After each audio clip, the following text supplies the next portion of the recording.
எதனாலனா அதிமுகவோட கோட்டையாக இருந்ததுன்னா கண்டிப்பாக கடந்த 2017 வந்து அதிமுக திரும்ப ஜெயிச்சிருக்கணும். அப்படி ஒரு சூழ்நிலை வரல. டிடிவி தினகரன் அவர்கள் ஜெயிச்சார்.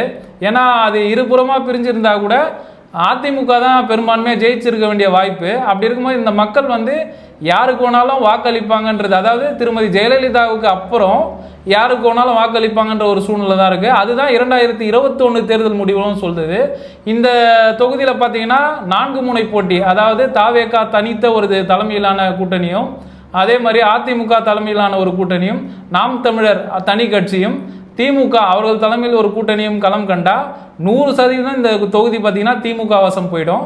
அதே மாதிரி நீங்கள் 3 முனை போட்டி, தாவேகா அதிமுக இரண்டும் சேர்ந்து ஒரு கூட்டணியும், திமுக தலைமையில் ஒரு கூட்டணியும், நாம் தமிழர் தனித்த ஒரு கட்சியாகவும் போட்டிட்டாங்கன்னா அந்த நேரத்தில் போட்டி கொஞ்சம் வலுவாக இருக்கலாம் திமுகவுக்கும் அதிமுக தாவேகா தலைமையிலான கூட்டணியும்.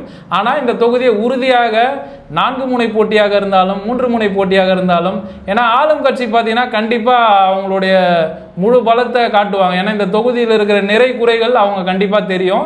அதை அவங்களுக்கு சாதகமாக பயன்படுத்துவாங்க. சாதகமானா ஒன்றும் இல்லை, 2017 டிடிவி தினகரன் எப்படி ஒரு வியூகத்தை வகுத்தாரோ அந்த மாதிரி ஒரு வியூகத்தை ஆர்கே நகரில் வகுக்கும் போது கண்டிப்பாக திமுக கைப்பற்றதுக்கான வாய்ப்பு அதிகமாக இருக்கும்.